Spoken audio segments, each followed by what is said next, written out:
5 araw na ito. 4 lang. 4 na araw na nila itong tubig eh. Hindi ko pa napapalitan. Pero bukas, ayan, magpapalit ako bukas. Itong bukas sa umaga. Ito ang unang gagawin ko bukas sa umaga. Yan. Mag-iipon na ako ng pamalit nila. Nasa hiding yung iba, ayan oh. Nasa loob yung iba.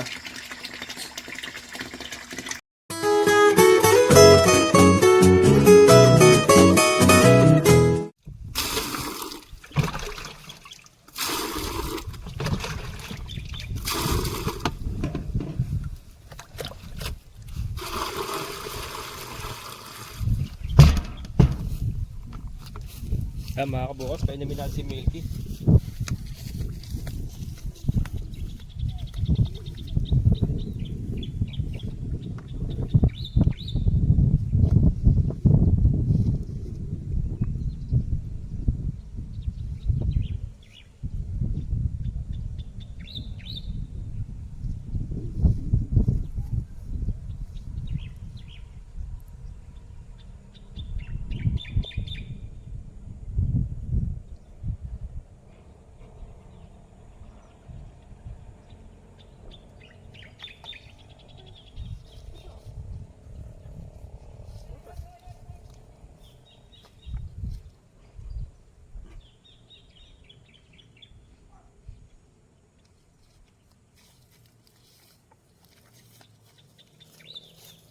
Grabe init mga kabukas.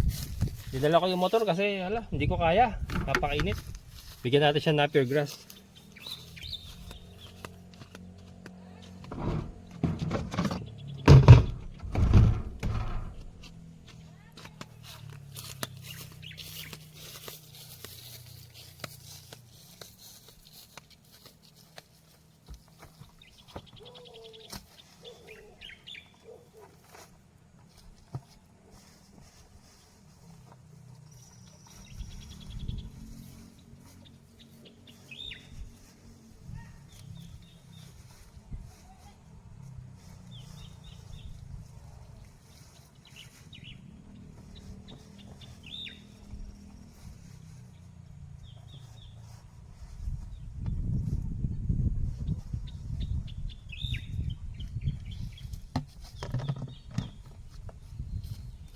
Grabe init mga kabukas. Natutos tayo ng aking bumbunan. Ayan. Ayan. Ito naman mga kabukas yung binibigyan nating napier na yan. Suplemento lang yan. May mga nakakain pa naman siya rito. Medyo inalis ko na siya ron kasi ang dami niya ng pupo. Doon sa may silong ng mangga nga. Dami na kasing pupo. Kaya ayan o. Yan pa yung range niya eh. Nung doon pa siya nakatali eh. Dami ng pupo. Kaya in-adjust ko yung tali. Andun na yung tali niya. So ayun na yung galawan niya ngayon. Yun naman galawan niya. Basta napapainom lang sa katulad yung alas 12 ng tanghali. Basta napapainom lang. Hindi ko na nilalagyan ng molasses muna yung inumin niya. Para fresh yung naiinom niya. Kumbaga para maibsan ba yung uhaw. Parang tao, di ba, pag uminom ka ng soft drinks, lalo kang mauuhaw. So plain water lang muna binibigay natin. Lalo na pagka ganitong tanghaling pinapainom siya para maibsan yung kanyang uhaw. Yan, and then yan supplement lang po yung yan nga po yung chinachop natin ng napier grass na pinapakain natin sa mga kambing, sa kanya, sa kay Milky, at saka yung mga durog-durog pinapakain, hinahalo ko na sa hinahalo na natin sa pagkain ng manok. Ayan. Hindi pa ako nakabili ng pakainan talaga niya or hindi pa tayo nakagawa ng pakainan talaga niya. Siguro isabay ko na sa Quadra kasi mga bago magtag-ulan sikapin ko malagyan siya ng Quadra na may bubong ba para pagka may bagyo meron siyang masisilungan. Siguro isasabay na lang natin dun yung pakainan niya. Pero ngayon kasi okay lang naman yung ganyan. Ayan. Iwan na muna natin mga kabukas, napakatindi ng init. Napakatindi. Yan, makapal na yan mga kabukal. Nakatatlong apply tayo.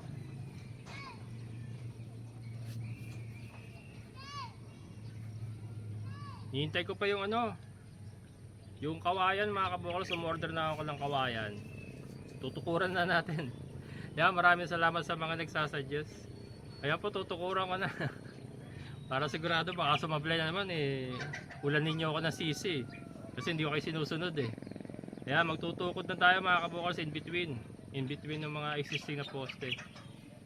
Umorder na ako ng kawayan. Para pag sumablay, hindi nyo kasi sisihin na hindi ko kayo sinunod. Takot ako baka sumablay na naman Hindi, para sigurado na rin mga kabukals. Ewan ko na lang pag nag-crack pa ito. Pininturahan na natin ng elastomeric. May suporta tayong bakal balagbag. And then ito, tutukuran na natin. Para may suporta sa gitna.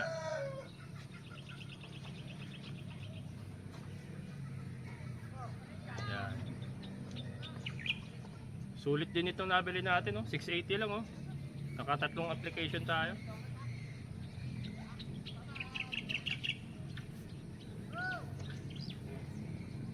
Hindi ko sigurado kung magagamit pa natin yung patola mga kabukol. Sobrang lalaki na. Mamaya papakita ko. Sobrang lalaki na. Baka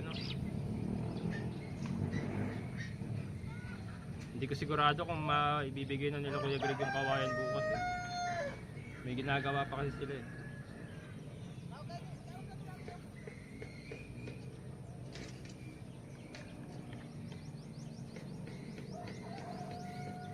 Ganda rin ang kulay mga kabukals di ba?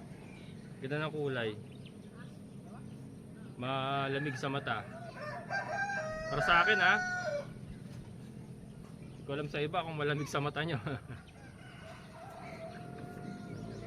Saka yung mga ganitong light colors daw maganda. Para hindi mag-attract masyado ng init.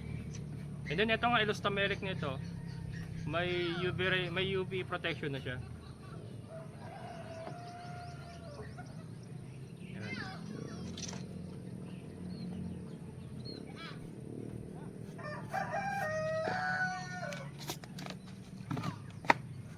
Pagkatapos nito, baka bukas na maibalik ko na yung balagbag na bakal, yung tubo natin na balagbag. Maibalik ko na. Pagkatapos noon, maghuhukay tayo ng para sa kawayan, yung pagbabakunan natin ng mga suportang poste ng kawayan. Pagkatapos noon, okay na. Pwede natin subukan.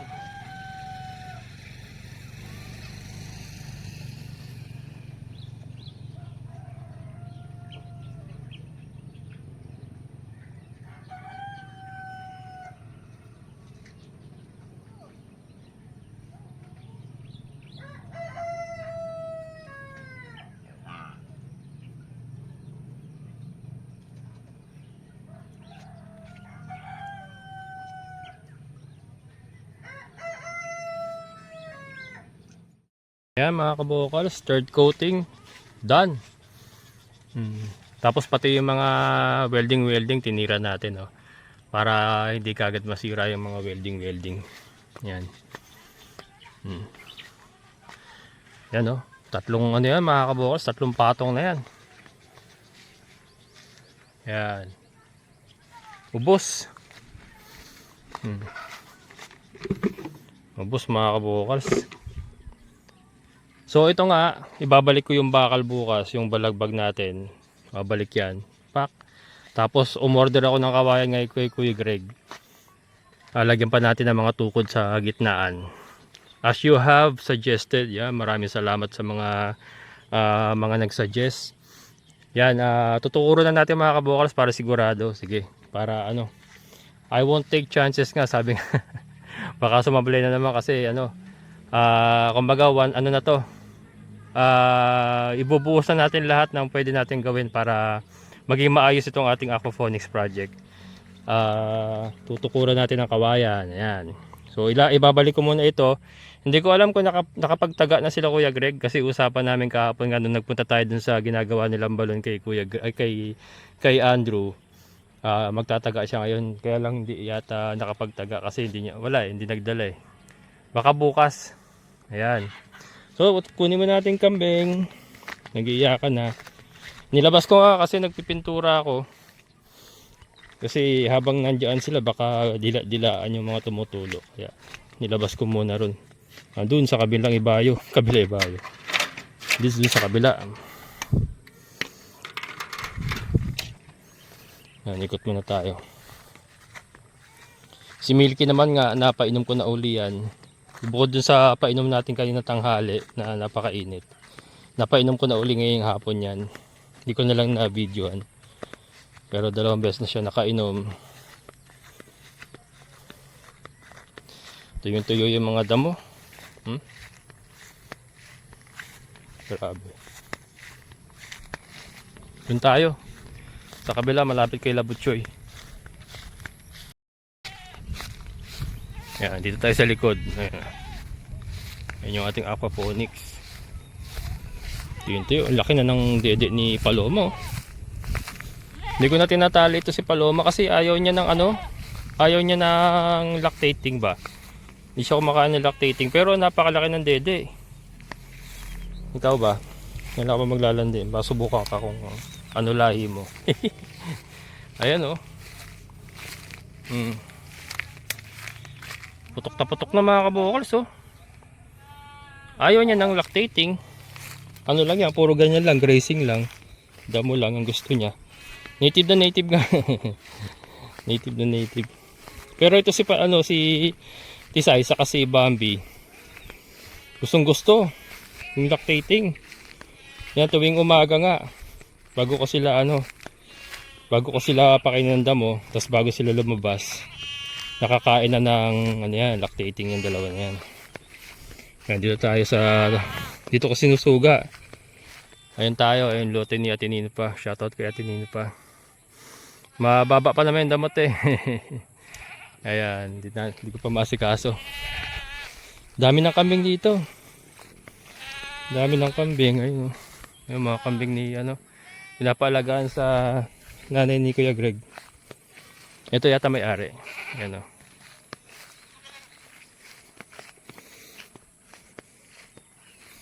Yan. Lalaki na tiyan.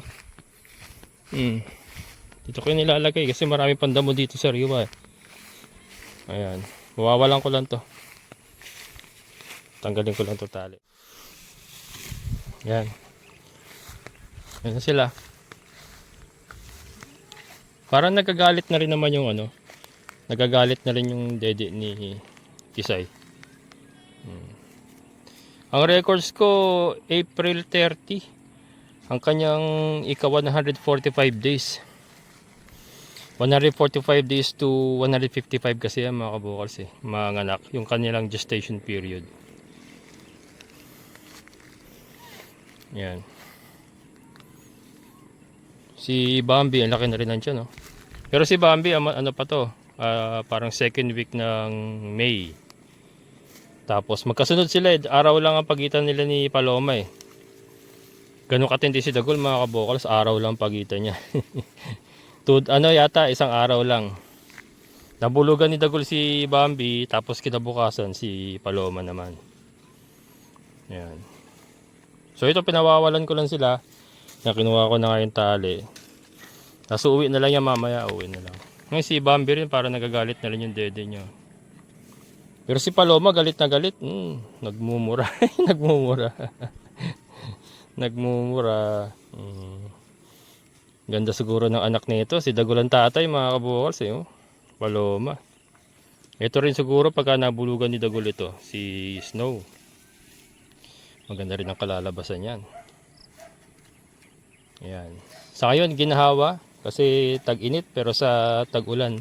Plano ko niyan. Ayun yung mga napir natin sa isang lote ni Sergio Yung isa-silage natin. Isang anihan, isang bagsakan, tapos idadrum natin para ginhawa doon sa tag-ulan kasi hindi na palalabasin to sa tag-ulan lalo na kung may mga anak sila. Nadala na ako doon ako sumablay nakaraan nag-uulan na may mga anak, nilalabas ko pa kaya ayun nagkasakit kahit kahit 2 months old na 2-3 months old na kailangan maingat pa rin tayo na pagka tag-ulan.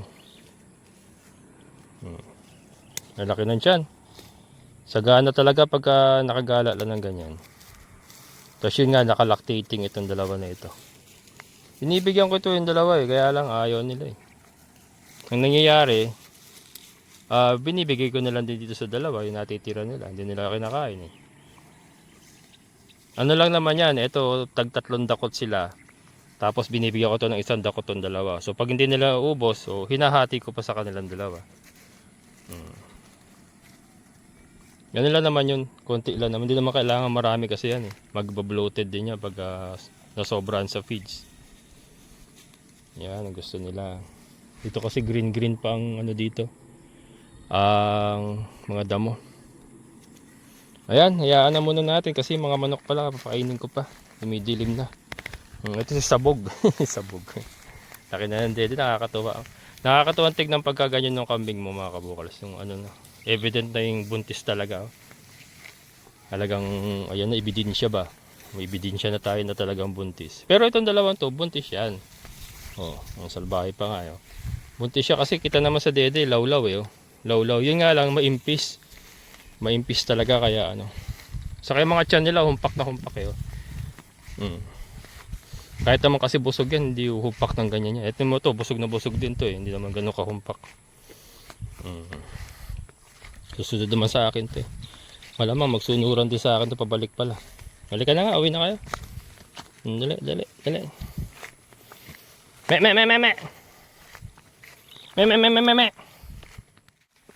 Me. Parang tanga. Me. Ayan.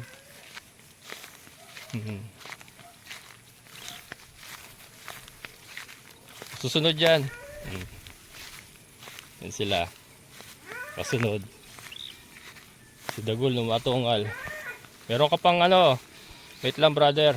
Bibigyan pa natin ng isang pakay ng pauli. Bali, nakadalawa na siya kang pakailan kanina. Yung ano, yung biniyak natin na mineral water na galon. Ano, hiningal ako. Ibibigyan pa natin isa na tune up na napier. Ayan, manginginain pa yan dyan. Manginginain pa yan dyan mga kabukals. Pero papasok kayo mamaya. Iniiwan ko lang bukas yung gate doon. Tapos maya maya yan, nasa loob na. May naman si Milky oh. Ayan. Yaka muna Milky. Nakainom ka naman na kanina. Bukas ulit. Babalik ko na siya dun sa malapit sa mangga bukas. Nainitan naman na. Ayun na, nagsunuran na. Ang dilim na. Pa ako nagpapakain ng manok. Ayan mga kabukals. Update lang sa patola bago tayo magtapos. Kalalago na ng ating patola oh. Abot pa kaya ito, marami pa tayong kailangan gawin. And then itong ang ating pan pinupuno ko pa. Pero sana umabot pa. Hindi pa naman lumalabas yung mga ugat. Ating mga manok. Update ko kayo sa ating mga ulang. Yan. Ay, biik pala muna. Ito. Yung ating mga biik, mga kabukals. Yan sila. 10 pa rin yan. Yan. Kakain lang kasi. Ginabi na ako sa pagpapakain.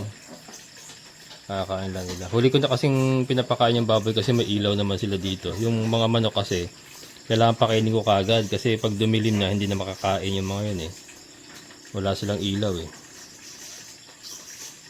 Yan. Ito yung mga bacon, gaganda. Looking good. Umibilog-bilog na. Yan.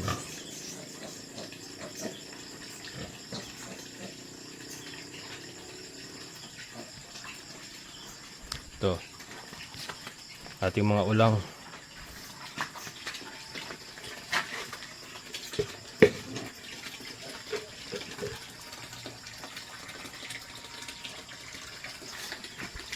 Yan, yung ating mga ulang mga kabukals.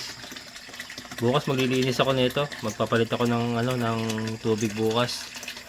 Kaya to, 5 araw na ito. 4 lang.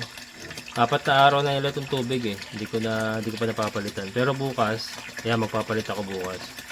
Itong bukas sa umaga. Ito ang unang gagawin ko bukas sa umaga. Yan. Mag-iipon na ako ng ano, ng pamalit nila. Nasa hiding yung iba, ayun, oh. Nasa loob yung iba.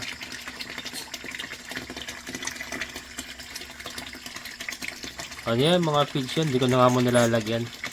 Mga feeds yan mga kabukal, sinakita nyo yan. Nag-accumulate na. Yan. So far, wala naman namamatay. Wala naman po namamatay. And sana wala namang mamatay at mapalaki natin. Yan, oh. Active sila sa gabi talaga. Pero kailangan palitan na yung tubig bukas kasi ano nga, 5 araw na bukas ito. Eh wala tayong filter, oh. Ano lang yan eh. Parang aerator lang yan eh. Kasi nga hindi nasira nga itong ating ano, hindi na niya maiakyat yung tubig. Kaya mga kabokals, hanggang dito na lang. Maraming salamat sa inyong muling pagsama. Amazing na buhay. Bye-bye.